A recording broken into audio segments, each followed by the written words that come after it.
Hello dear students, इस video में हम सेक्शन 34 करेंगे और 34 से लेकर जहाँ तक भी हो सकता है इस वीडियो में, यानी 15 मिनट्स का वीडियो बना लेते हैं। अब आते हैं सेक्शन 34 से लेकर 38 तक। Statements made under special circumstances, यानी स्पेशल सर्कमस्टांसिस में जो भी स्टेटमेंट बनाई गई थी वो रेलिवेंट होती हैं। वो कहाँ बताया गया है? सेक्शन 34 से लेकर 38 तक, ठीक है। और आगे 39 सेक्शन, ये जो सेक्शंस है ना, ये प्रिमिलरी के पॉइंट ऑफ व्यू से इम्पोर्टेंट हो जाती है, हमें याद होना चाहिए एटलीस्ट इनके हेडिंग और इनमें एक दो बात और एक्स्ट्रा की क्या है इसमें, ठीक है। तो अब आते हैं section 34।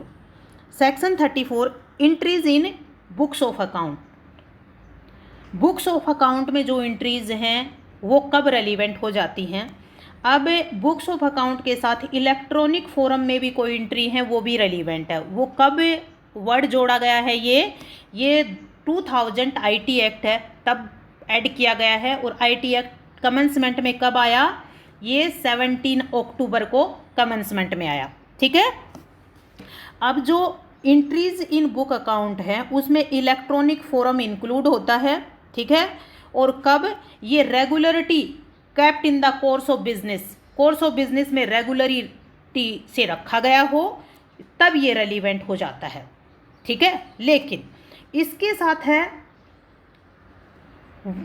When ever they are refer to matter into which the court has to inquire, court को इंक्वायरी करनी होगी, but the statement shall not alone sufficient evidence to charge any person with liability, ठीक है। केवल statement है ना, वो statement के बेस पे ही उस पर्सन पे लाइबिलिटी इम्पोज नहीं की जा सकती है। ये देखो बिहार में आया हुआ है सेक्शन 34 से प्रीमिलरी में, ठीक है। नेक्स्ट है 35 क्या कहता है? Relevancy of entry in a public record, ठीक है। पब्लिक रिकॉर्ड में जो इलेक्ट्रॉनिक पब्लिक रिकॉर्ड है वो भी शामिल है। कब?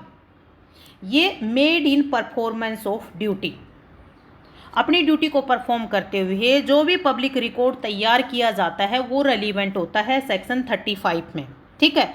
तो पब्लिक रिकॉर्ड में किस चीज़ में रिकॉर्ड किया जाता है? जैसे बुक्स में कोई other official book, register, record, electronic record, ठीक है। फिर उसके बाद ये कहता है कि stating a fact in issue और relevant fact made by public servant in the discharge his official duty, other person in performance of his duty specially enjoyed by law of the country, ठीक है। ये जो record है, ये record किसने बनाया हो? या तो कोई भी ऐसा पर्सन जो under the duty of the government country में वो रिकॉर्ड तैयार किया हो। जैसे ये लोग हैं ना जो बिजनेस करते हैं, वो बिजनेस करते हैं तो जीएसटी के लिए एक रिकॉर्ड तैयार रखते हैं ना अपना। उसके बाद पब्लिक सर्वेंट अपनी ऑफिशियल ड्यूटी में रिकॉर्ड तैयार करते हैं, ठीक है। उसके बाद ये जैसे बर्थ सर्टिफिकेट का रिकॉर्ड तैयार होता है, ये क्रिमिनल में भी इम्पोर्टेंट है, सिविल में भी इम्पोर्टेंट है, मतलब दोनों में काम आ जाती है सेक्शन 35। अब section 36 relevancy of statement in map chart plan, ठीक है। अच्छा, ये जो मैप चार्ट प्लान की स्टेटमेंट्स है वो रेलिवेंट हो जाती हैं सेक्शन 36 कहता है, ठीक। कब? ये पब्लिश्ड कर दी गई हैं। फिर उसके बाद generally offered for public sale, public sale के लिए जर्नली ऑफर की गई हैं। और किस अथॉरिटी में? ये गवर्नमेंट की अथॉरिटी में, गवर्नमेंट में सेंटर और स्टेट गवर्नमेंट दोनों हैं, ठीक है। मैप चार्ट प्लान में जो स्टेटमेंट है वो रेलिवेंट हो जाती है सेक्शन 36 कहते हैं। पब्लिश होना ज़रूरी है, पब्लिक सेल के लिए वो ऑफ़र की जाती हैं। और अथॉरिटी कौन सी अथॉरिटी होती है जिसके अंडर में वो पब्लिश्ड भी होती हैं और सेल के लिए ऑफ़र करती है? वो गवर्नमेंट अथॉरिटी होती है, ठीक है। गवर्नमेंट में स्टेट और सेंटर दोनों होते हैं।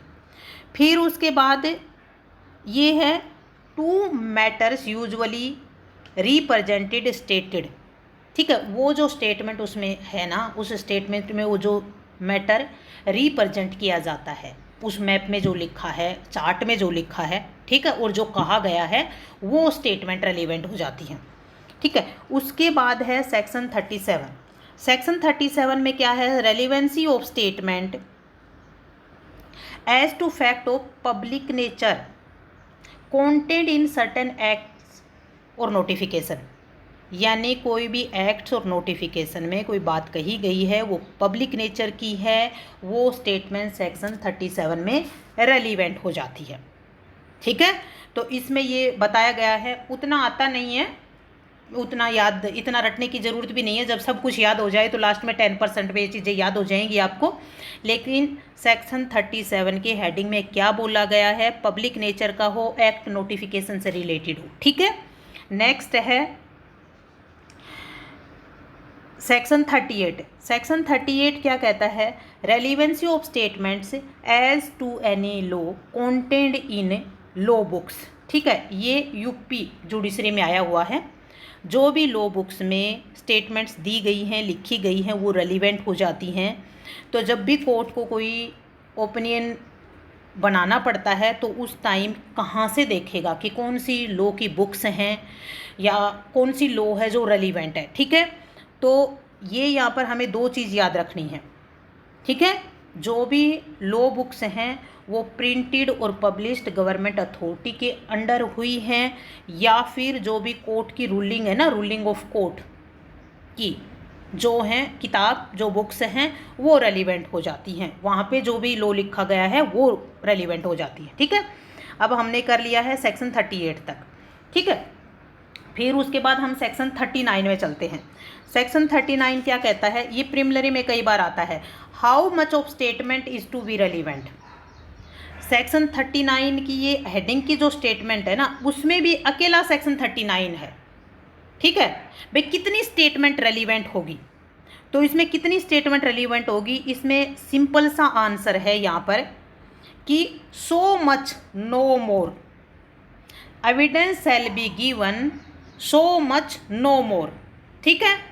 जो भी स्टेटमेंट है और एविडेंस में चाहिए होती है, रेलिवेंट होती है, तो उतना जितने की ज़रूरत है, ठीक है। कोई भी अगर डॉक्यूमेंट है तो डॉक्यूमेंट में जिस पार्ट की ज़रूरत है वो ही दी जाएगी, बुक में भी ऐसे ही, पेपर में भी ऐसे ही, ठीक है।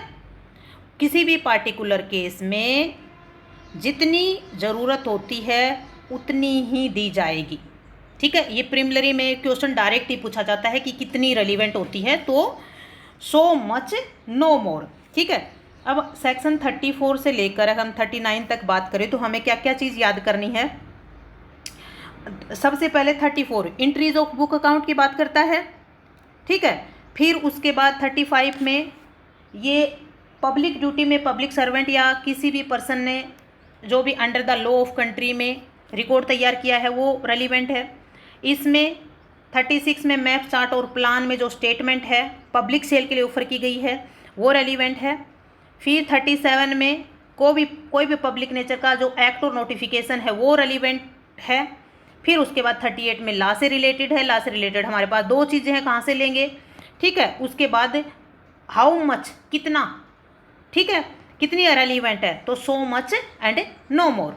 फिर उसके बाद हम आते हैं नेक्स्ट में है इंपॉर्टेंट पार्ट है मेंस के भी, कहीं कहीं मेंस में भी आता है, judgements of court of justice when relevant, ठीक है। जनरली बात क्या होती है कि कोई भी केस अपने खुद के फैक्ट पे, रेलिवेंट डॉक्यूमेंट पे डिपेंड होता है, ठीक है। लेकिन कौन सा जजमेंट है जो रेलिवेंट हो जाता है किसी अनदर मैटर में भी। अब यहाँ पर ये बातें कही गई हैं सेक्शन 40 से लेकर 44 तक, ठीक। सेक्शन 40 इसको रेस जुडिकाटा भी कहते हैं, ये MPAPO में आया हुआ है। Previous judgment relevant to bar second suit और ट्रायल, ठीक है। कोई भी पहले जजमेंट है वो सेकंड सूट को और ट्रायल को बार करता है यानी रोकता है, ये सेक्शन 40 कहता है। ये रेस जुडिकेटा का जो प्रिंसिपल है वो भी अप्लाई होता है, ठीक है। और once convicted once acquitted can not be tried again, जब CRPC की हम सेक्शन पढ़ते हैं 300, ठीक है, वहाँ पर भी ये बात बोली गई है। अच्छा जी, फिर उसके बाद the existence of any judgment, order और decree which by law prevent any court from taking cognizance holding a trial is relevant. ठीक है, ऐसा ट्रायल को रोकना, ऐसे सूट की प्रोसेस को रोकना रेलिवेंट है, सेक्शन 40 कहता है। ठीक है, फिर कहता है when the court is whether such court ought to take cognizance और टू होल्ड ट्रायल। अब आता है res judicata provided under section 40, preliminary में आ जाता है। अब section 41 relevancy of certain judgments in probate etc jurisdiction. तो सबसे पहले कितने जूरिसडिक्शन दिए गए हैं इसमें? ये 4 जूरिसडिक्शन दिए गए हैं इस सेक्शन में। ठीक है, ये 4 जूरिसडिक्शन कौन से हैं? Probate, admiralty, matrimonial, insolvency. ठीक है, ये यदि इनसे रिलेटेड जजमेंट ऑर्डर डिक्री हैं तो रेलिवेंट हैं। ठीक है, और जजमेंट इन रेम कहते हैं इसको। फिर उसके बाद ये किस चीज़ के बारे में बात करता है? अगर कोई भी लीगल करेक्टर टेक अवे अगर उसके द्वारा होता है, फिर उसके बाद कोई पर्सन इंटाइटल करता है, ये डिक्लेयर करता है कि पर्सन ये लीगल करेक्टर इंटाइटल करता है, या फिर कोई भी स्पेसिफिक थिंग्स यानी कोई प्रॉपर्टी इंटाइटल करता है या टेक अवे की जाती है। ठीक है, फिर उसके बाद अब आते हैं, ये जो है ये सब judgment decree order is conclusive proof. Section 41 में ये जजमेंट ऑर्डर डिग्री है, ये कंक्लूसिव प्रूफ है। याद करना, प्रीलिमिनरी में कई बार आता है। ठीक है, और ये कंक्लूसिव प्रूफ है सेक्शन 41। ये हम सेक्शन 4 में जो कंक्लूसिव प्रूफ है ना, वहाँ पर भी उसके साथ रीड आउट करते हैं। ठीक है, कंक्लूसिव प्रूफ का एग्जाम्पल है कि कौन सी सेक्शन है, तो सेक्शन 41 है। 41 किसके साथ पढ़ते हैं? सेक्शन 4 के साथ। ठीक है, अब ये कैसी है? ये इरिब्यूटेबल प्रेजम्पशन ऑफ लॉ है। सेक्शन 41 इरिब्यूटेबल प्रेजम्पशन ऑफ लॉ है, प्रीलिमिनरी में कई बार आता है। ठीक है, इसको रिब्यूट नहीं किया जा सकता है। अच्छा, फिर उसके बाद एनी लीगल करेक्टर, वो तो पता ही चल गया कि भाई लीगल करेक्टर से रिलेटेड बात है और स्पेसिफिक थिंग या प्रॉपर्टी के इंटाइटलमेंट से रिलेटेड बात है।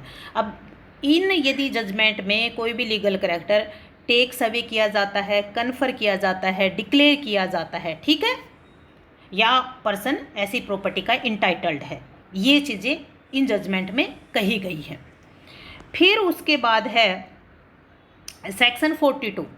Section 42 relevance and effect of judgment order decree other than those mentioned 41। 41 में क्या मेंशन किया गया है? 4 जूरिसडिक्शन में जो भी जजमेंट ऑर्डर डिक्री होगा वो कंक्लूसिव प्रूफ होगा, ये बोला गया है ना।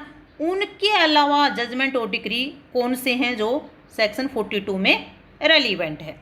अब ये कहता है कि यदि कोई भी पब्लिक नेचर का कोई मैटर है वो रेलिवेंट होगा अंडर सेक्शन 42। ठीक है, लेकिन ये कंक्लूसिव प्रूफ नहीं है। ठीक है, हो गई बात दोनों क्लियर।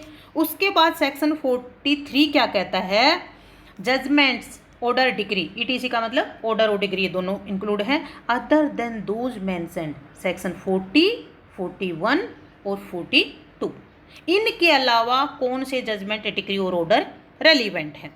तो इसमें कहता है कि कोई भी जजमेंट, ऑर्डर और डिक्री यदि फैक्ट इन इश्यू हैं और रेलिवेंट फैक्ट हैं under some other provisions of fact. ठीक है, यदि वो जजमेंट, ऑर्डर और decree itself fact in issue में हैं या फिर इस एविडेंस एक्ट के किसी अदर प्रोविजन में रेलिवेंट है, तब ये सेक्शन 43 हमें कहता है कि रेलिवेंट हो जाएगा। ठीक है, इसमें एक काव का एग्जाम्पल है, एक वो उसकी वाइफ की एडल्ट्री का एग्जाम्पल है। ठीक है, ये दोनों इंपॉर्टेंट है, बार बार पूछे जाते हैं। अच्छा जी, फिर आते हैं हम सेक्शन 44 फ्रॉड कोलूजन ऑब्टेनिंग जजमेंट और इनकम्पिटेंसी ऑफ कोर्ट। ठीक है, कोई भी जजमेंट, ऑर्डर, डिक्री चैलेंज किया जा सकता है। ठीक है, किस आधार पे? देखो सेक्शन 40 क्या कहता है कि एक बार यदि जजमेंट, ऑर्डर और डिक्री यदि हो गया फाइनल तो कोग्निजेंस लेने पर रोक लगा देंगे। जजमेंट, ऑर्डर, डिक्री के बाद अगले सूट पे उसी से रिलेटेड है तो उस ट्रायल को रोक देंगे। लेकिन इसको चैलेंज किया जा सकता है तो सेक्शन 44 कहता है किस ग्राउंड पे चैलेंज किया जा सकता है, तो कहता है यदि एडवर्स पार्टी ये प्रूव कर देती है कि ये किस आधार पर लिया है जजमेंट, जिस कोर्ट ने दिया है वो कॉम्पिटेंट नहीं है, फ्रॉड के आधार पर ले लिया है जजमेंट, ऑर्डर और डिग्री कोल्यूजन के आधार पर ले लिया है, तो ये एडवर्स पार्टी प्रूव करती है और सेक्शन 44 में रेलीवेंट हो जाता है। ठीक है, बाय, जय हिंद, जय भारत।